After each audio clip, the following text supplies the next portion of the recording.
Hello, everybody. Welcome to Why Invest Wednesday out there on Instagram world, YouTube, Facebook. We are live across all channels, as always. This week, I'm going to try something a little different. We're going to have the normal Why Invest Wednesday, but I'm going to incorporate a little sports information into this week's episode. When we see how you like it, you're going to have to wait till the end. We'll have a little bit of gambling predictions and things of that nature. Recently, gambling became legal. All the money goes to all the taxes and stuff from the casinos go to the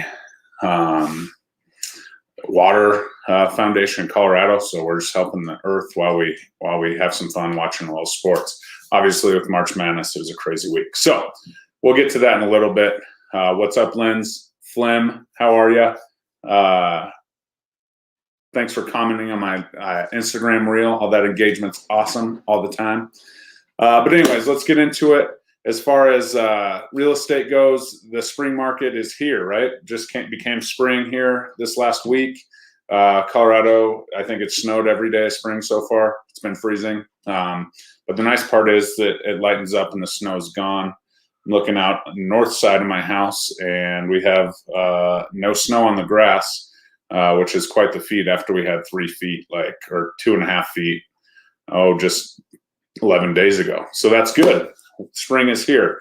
The spring market in real estate, you've probably heard me say it before, but it starts probably about January 15th. So we don't quite follow the equinox moon schedule of the seasons.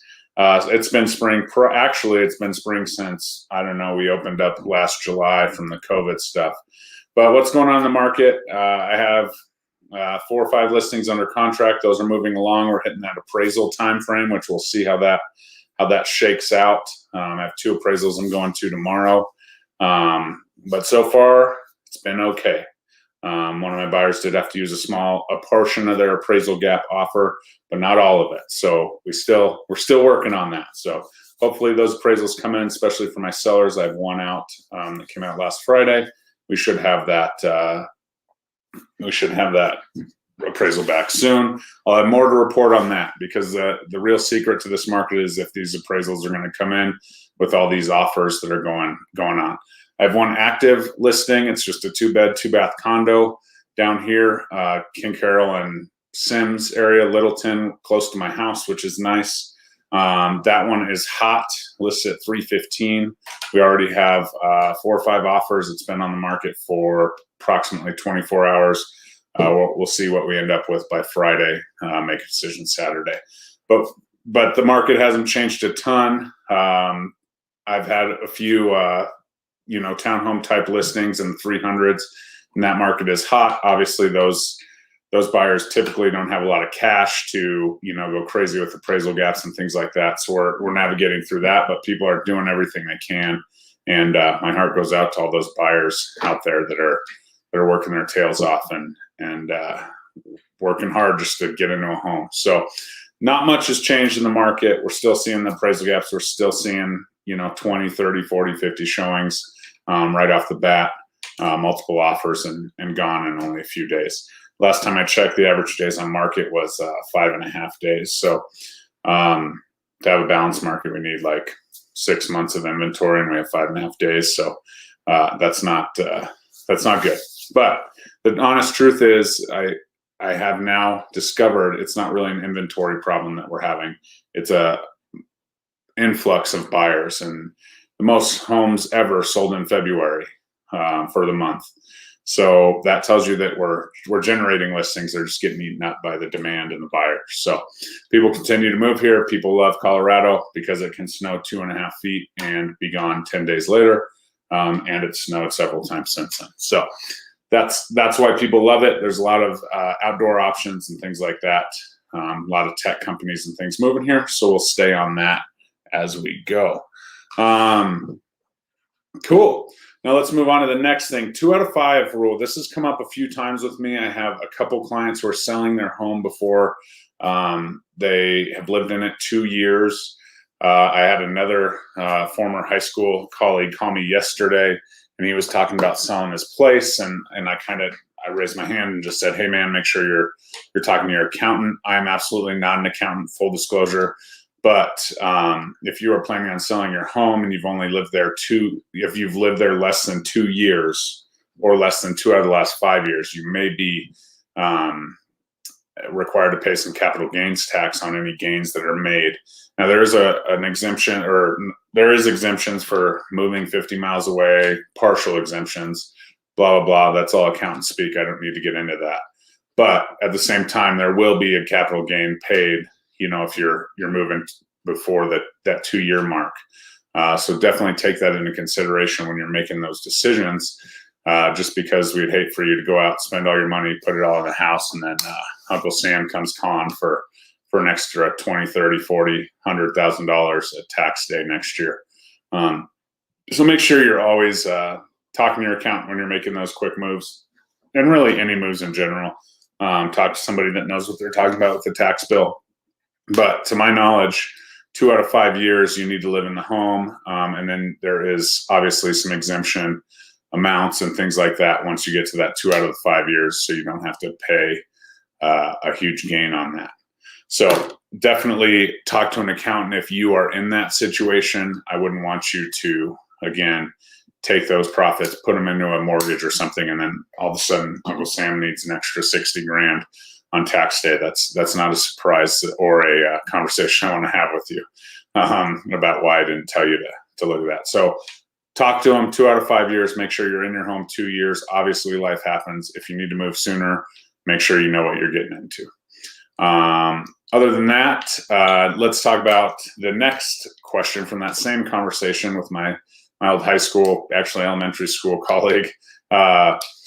He just said, well, should I stay or should I go? So I've kind of labeled this Why Invest Wednesday. Should I stay or should I go? It's a difficult decision right now. And exactly what I told him, I said, hey, interest rates are still, trending on the lower end. They're, in the 3s now, but they're low 3s. They're still really good rates. Still the, prime cost and all that stuff going into the rate, because there's actually more to a loan than an interest rate, believe it or not. Cost is very important. So those rates are hanging, low 3s, which is good. All indications are pointing to them going up, maybe closer to 4 towards the end of the year, maybe into 2022. So that's a huge, huge consideration. I have no idea what's going to happen to the rates. I'm not a lender. But the mortgage professionals that I listen to and trust definitely have them trending upward. So yeah, it's a great time to sell. Absolute best time I could probably tell you to sell your home. Now, with that said, if you're not moving to a dirt road in Kansas or somewhere else where cost of living is much cheaper, you may be entering the same competitive market that you're trying to cash out on. So that, some people are okay with, taking my money here, putting it into the next house and kind of playing the game and going with it. The benefit to that strategy, you might have to get in these bidding wars and, pay appraisal gaps and things like that to get the perfect home.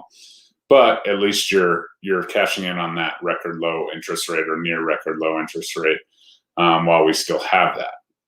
Now, the alternative to, selling your house and going to rent a house and waiting till the market crashes to purchase your next house is, now you're not getting the benefit of the low interest rate, presumably.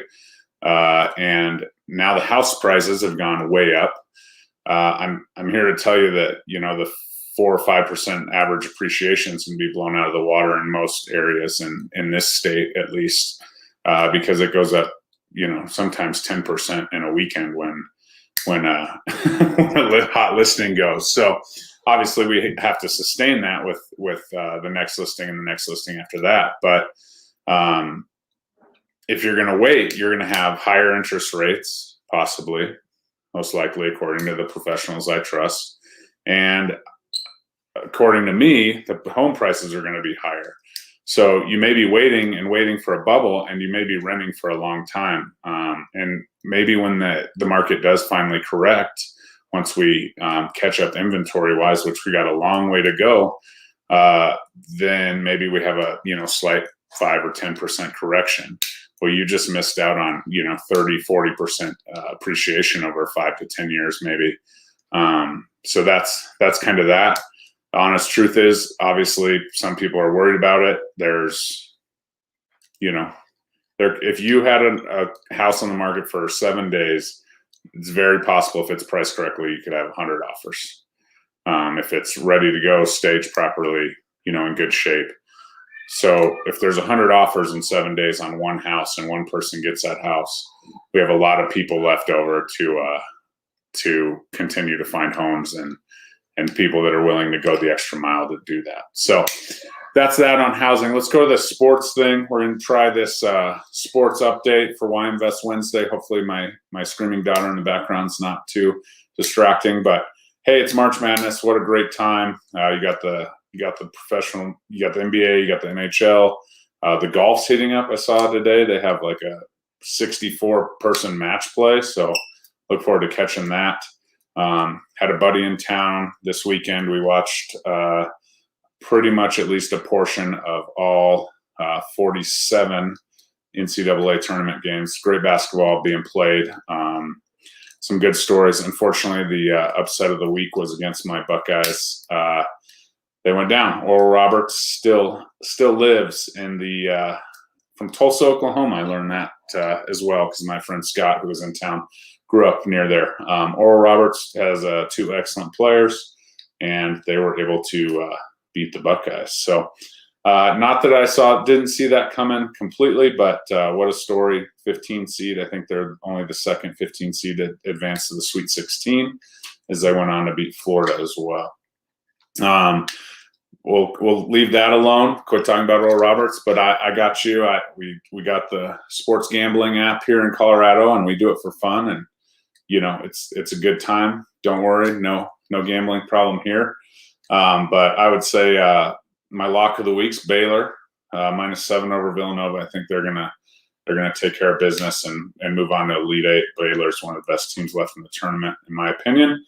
And the upset pick of the week is Syracuse straight up on Houston. So we'll see how those picks age as we go, and we'll kind of let this breathe and figure it out as we go. But that's the Why Invest Wednesday sports update, and as well as the real estate update. As always, I hope you have a great weekend. I hope you enjoy some good weather, hopefully. I know I'm going up to Estes Park for a night. No kids, so that'll be fun. Get to hang out with the wife and hopefully sell some houses this weekend too. So stay on it out there, buyers. I know it's tough. If you need anything, let me know. As always, if you're a seller and you're considering that, should I stay or should I go? Let's put some logic and numbers to it. Call me anytime. I'd love to go through the best case, worst case scenarios with you. Take you out to see some places. But let's make an educated should I stay or should I go now decision and move forward. All right. Have a great rest of your Wednesday. We'll talk to y'all soon. Bye-bye.